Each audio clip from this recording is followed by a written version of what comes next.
ആക്രമണമാണ്, അതിനെതിരായിട്ടുള്ള ആക്രമണമാണ്. ഇന്ത്യ ലോകത്തിത്ര ശക്തമായ ഒരു രാജ്യമാകുന്നു എന്നുള്ളത് കാണാൻ ശക്തിയില്ലാത്ത ചിലർ പ്രവർത്തിച്ചതാണത്. അതുകൊണ്ട് എൻ്റെ നാട് അപകടത്തിലായ ഈ സമയത്ത് ആ അപകടത്തിനെ പറ്റി ബോധ്യവാരാകുന്നത് മാത്രമല്ല ചെയ്യേണ്ടത്, അതേസമയം തന്നെ നാം മുന്നോട്ട് പോകുന്നതിന് വേണ്ടി എന്തൊക്കെ ചെയ്യാൻ കഴിയുമോ അതെല്ലാം ചെയ്യേണ്ട അവസരം കൂടിയാണ് ഇത്. അതുകൊണ്ടാണ് കേരള ഗവൺമെന്റിനെയും ടൂറിസ്റ്റ് ഡിപ്പാർട്ട്മെന്റിനെയും ഞാനിതിൽ അഭിനന്ദിക്കുകയും അവർക്ക് എല്ലാ ഭാവുകങ്ങൾ നേരുകയും ചെയ്യുന്നത്. കേരളത്തിലും പുറത്തുള്ള പ്രവാസി മലയാളികൾക്ക് കൂടുതൽ ഉപയോഗപ്രദമാക്കുന്ന തരത്തിലുള്ള രണ്ട് സംരംഭങ്ങളെ പറ്റി ഒരു വാക്ക് പറയാൻ ഞാനിവിടെ ആഗ്രഹിക്കുകയാണ്. തിരുവനന്തപുരത്ത് കഴിഞ്ഞ ഒരു വർഷമായി പറയട്ടെ, ടൂറിസത്തിൽ നിന്നുള്ള വരുമാനം നമുക്ക് കൂട്ടിയേ കഴിയൂ. കാരണം എന്താണെന്നറിയാമോ? വിദേശ വരുമാനം കുറയാൻ പോവുകയാണ്. സാമ്പത്തിക മാന്ദ്യം ഗൾഫ് മേഖലയെ പിടിച്ചുലച്ചിരിക്കുന്നു. പല പ്രൊജക്ട്സും സ്റ്റാൻഡ് സ്റ്റില്ലാണ്. അടുത്ത വർഷം 2009 is going to be very bad. ലക്ഷക്കണക്കിന് മലയാളികൾ ഗൾഫ് നാടുകളിൽ നിന്ന് തിരിച്ചു വരും. അത് ഓർത്തുകൊള്ളണം.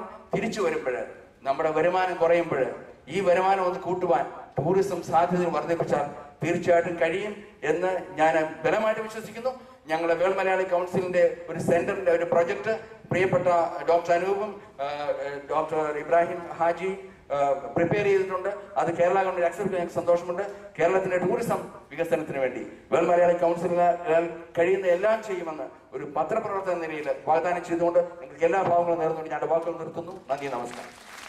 Given the huge potential the state has, we should try to attract more tourists to our beach destinations. The average stay of a guest in a beach destination like in Goa is about 12 to 14 days, whereas in the lake water destination, the average stay is only 2 to 3 days. So if we increase the stay on beaches by increasing the resorts on the beach, it will increase the overall tourist nights who come to Kerala.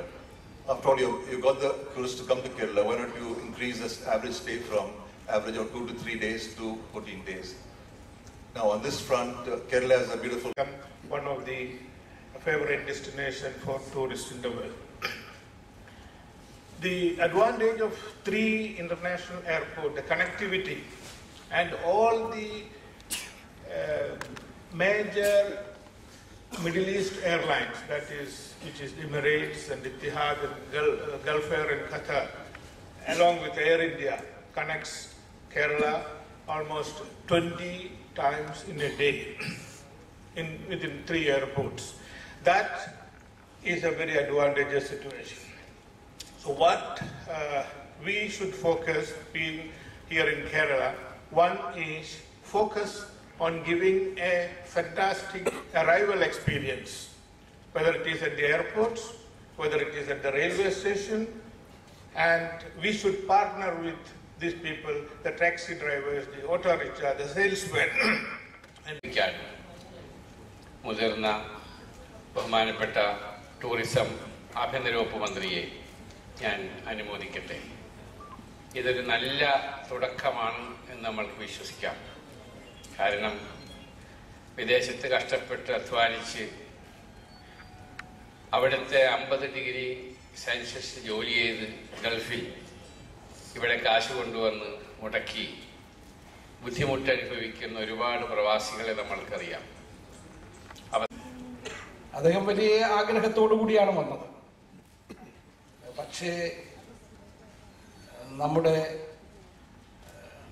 Taj മലബാറിനടുത്ത് വന്നപ്പോൾ മൂക്ക് പൊത്തി ഞങ്ങൾ യാത്ര ചെയ്യേണ്ടി വന്നു.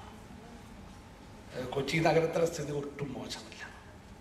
അപ്പം തീർച്ചയായും നമ്മുടെ ഈ കൂട്ടായ്മയിൽ എങ്ങനെ മാലിന്യ നിർമ്മാർജ്ജനത്തിന് നമുക്ക് പരസ്പരം സഹായകരമായി പ്രവർത്തിക്കാൻ കഴിയുമെന്ന് ആലോചിക്കും. അതുപോലെ അടിസ്ഥാന സൗകര്യങ്ങൾ, നമുക്ക് നല്ല റോഡുകൾ വേണം, ജലഗതാഗത മാർഗങ്ങൾ ഉണ്ടാവണം. ഇത്തരം കാര്യങ്ങളിൽ ഗവൺമെന്റും നമ്മുടെ വിദേശത്തുള്ള സഹപ്രവർത്തകരും വ്യോമഗതാഗതത്തിന്റെ കാര്യത്തിലും റോഡ് ഗതാഗതത്തിന്റെ കാര്യത്തിലും ഒരുപോലെ വികസന സാധ്യതകൾ ഉറപ്പുവരുത്തേണ്ടത് ഇന്ന് കേരളത്തിന്റെ അനിവാര്യതയായി തീർന്നിരിക്കുകയാണ്. ഈ കാഴ്ചപ്പാടോടുകൂടി വികസന പദ്ധതികൾക്ക് രൂപം കൊടുക്കാനും തുടക്കം കുറിക്കുവാനും നമുക്ക് കഴിഞ്ഞിട്ടുണ്ട്. റോഡ് വികസന രംഗത്ത് ഏറ്റവും പ്രധാനപ്പെട്ട പ്രശ്നങ്ങൾ സംജാതമായത് നിലവിലുള്ള റോഡുകൾ മോശമായ സ്ഥിതിയിലേക്ക് വന്നതുമായി ബന്ധപ്പെട്ട് കേരളത്തിന് താങ്ങാൻ കഴിയാത്ത നിലയിലുള്ള പ്രയാസങ്ങളും ബുദ്ധിമുട്ടുകളും ഉണ്ടായത് ഗൗരവമായി കണക്കിലെടുത്തുകൊണ്ട് ഈ പ്രശ്ന പരിഹാരത്തിലേക്ക് വരാൻ കഴിയുന്ന വിധത്തിൽ നടപടികൾ സ്വീകരിക്കാൻ ഗവൺമെന്റ് മുന്നോട്ട് വരികയുണ്ടായി. വളരെയേറെ പ്രയാസങ്ങൾ ഈ രംഗത്ത് നമ്മുടെ സംസ്ഥാനം നേരിട്ടിട്ടുണ്ട്. ഈ പ്രശ്നങ്ങളിൽ വളരെ പ്രധാനപ്പെട്ടതായി കണക്കാക്കിക്കൊണ്ട് ഗവൺമെന്റ് ആദ്യത്തെ പരിഗണന കൊടുത്തത് നിലവിലുള്ള റോഡുകൾ സഞ്ചാരയോഗ്യമാക്കി മാറ്റുന്നതിന് തന്നെയാണ്. നേരിട്ട് ഗവൺമെന്റിന് ഇടപെട്ട് ഈ രംഗത്ത് ചെയ്യാൻ കഴിയുന്ന കാര്യങ്ങൾ നടപ്പാക്കുന്നതോടൊപ്പം വിവിധ കാരണങ്ങളുടെ പേരിൽ വർഷങ്ങളായി മുടങ്ങിക്കിടക്കുന്ന പദ്ധതികൾ പുനരാരംഭിച്ച് പൂർത്തീകരിക്കുന്നതിനുള്ള സാഹചര്യങ്ങളും ഇന്ന് ഉറപ്പുവരുത്തിയിരിക്കുകയാണ്. എതിർപ്പുണ്ട്. തീരുമാനിച്ചിട്ടില്ലെങ്കിലും ആലോചിക്കുന്നുണ്ടെന്ന് പറഞ്ഞു. ഈ ആലോചന കഴിഞ്ഞിട്ടാണല്ലോ തീരുമാനം വരുന്നത്. അപ്പൊ ഇത് കഴിഞ്ഞ ഗവൺമെന്റിന്റെ കാലത്ത് അന്നത്തെ ഡയറക്ടർ ബോർഡ് മെമ്പർമാരായ ശ്രീ യൂസഫ് അലി, ശ്രീ മുഹമ്മദ് അലി, ശ്രീ ജോർജ്, ഇവർ മൂന്നുപേരുമുണ്ട്. നമ്മൾ ആദ്യം യൂസേഴ്സ് ഫീ ഏർപ്പെടുത്തി. ആവശ്യം ഒരു പബ്ലിക് പ്രൈവറ്റ് പാർട്ട്ണർഷിപ്പ് ലാഭത്തിൽ പോകണം, യാതൊരു സംശയവുമില്ല. അവിടെ തത്വം എന്ന് പറയുന്നതിനോട് എനിക്ക് യോജിപ്പില്ല. പക്ഷെ ലാഭത്തിനായി കഴിഞ്ഞാൽ നമ്മൾ ചില തീരുമാനങ്ങൾ എടുക്കണം. അതിന്റെ അടിസ്ഥാനത്തിലാണ് കഴിഞ്ഞ ഗവൺമെന്റിന്റെ കാലത്ത് യൂസേഴ്സ് ഫീ നിർത്തലാക്കാൻ തീരുമാനിച്ചത്. നമുക്ക് അഭിമാനിക്കാവുന്ന ഒരു പ്രോജക്റ്റാണ് സിയാൻ. ഞാൻ അതിന്റെ സ്ഥിരമായിട്ട് ആദ്യം മുതൽ ഡയറക്ടർ ബോർഡായിട്ട് അംഗങ്ങളായിട്ട് ഇരുന്നിട്ടുള്ളവര് 3 പേരുണ്ട്. അവരെയൊക്കെ ഞാൻ അഭിനന്ദിക്കുക.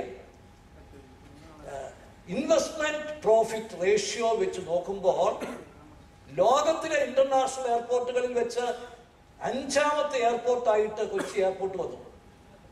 അപ്പോഴാണ് യൂസേഴ്സ് ഫീ നിർത്തലാക്കിയത്. ഇപ്പോഴും ലാഭത്തിലാണ്. അപ്പൊ അതുകൊണ്ട് എനിക്ക് അദ്ദേഹം ഇത് പറഞ്ഞത് കൊണ്ട് സാന്ദർഭികമായി പറയുകയാണ്, ലാഭത്തിലുള്ള സമയത്ത് ഒരിക്കലും യൂസേഴ്സ് ഫീ ഏർപ്പെടുത്തി വിദേശത്ത് നിന്ന് വരുന്നവർക്ക് അവരെ കൂടുതൽ ചൂഷണം ചെയ്യുന്നു, കൂടുതൽ അവരെ ടാക്സ് ചെയ്യുന്നു എന്നൊരു ഫീലിംഗ് ഉണ്ടാക്കാതിരിക്കണം എന്നാണ് എനിക്ക് പറയാനുള്ളത്. ഞാൻ കേരള ഗവൺമെന്റിന് വേണ്ടി ഹൃദയപൂർവ്വം സ്വാഗതം ചെയ്യുന്നു.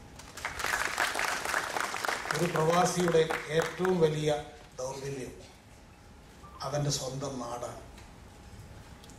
വിദേശ രാജ്യങ്ങളിൽ അധ്വാനത്തിൻ്റെ സൗന്ദര്യം വിരിയിക്കുന്ന മലയാളി അവന് വീണ് കിട്ടുന്ന ഓരോ ഇടവേളകളിലും അങ്ങകലെയുള്ള സ്വന്തം നാടിനെപ്പറ്റി ചിന്തിക്കും. പ്രവാസി മലയാളിയുടെ ഓരോ യാത്രകളും കേരളത്തിലേക്ക് മടങ്ങി വരാനുള്ള യാത്രകളാണ്. ഓരോ പ്രവാസി മലയാളിയും അവൻ്റെ സൗഹൃദ കൂട്ടായ്മകളിൽ ചർച്ച ചെയ്യുന്ന വിഷയം കേരളത്തിൽ മടങ്ങി വന്ന് ഒരു സംരംഭം തുടങ്ങുന്നതിനെ കുറിച്ചാണ്.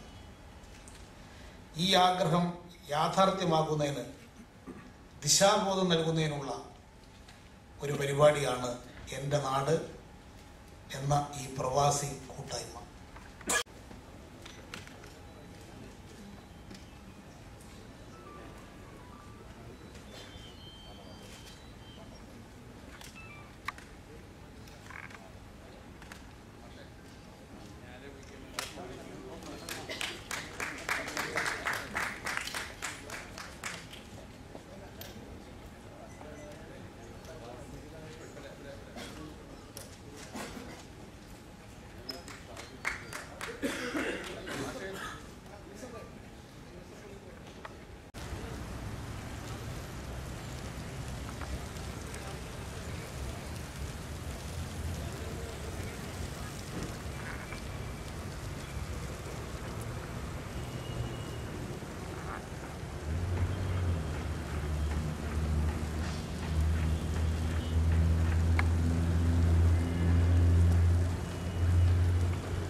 സമീപനം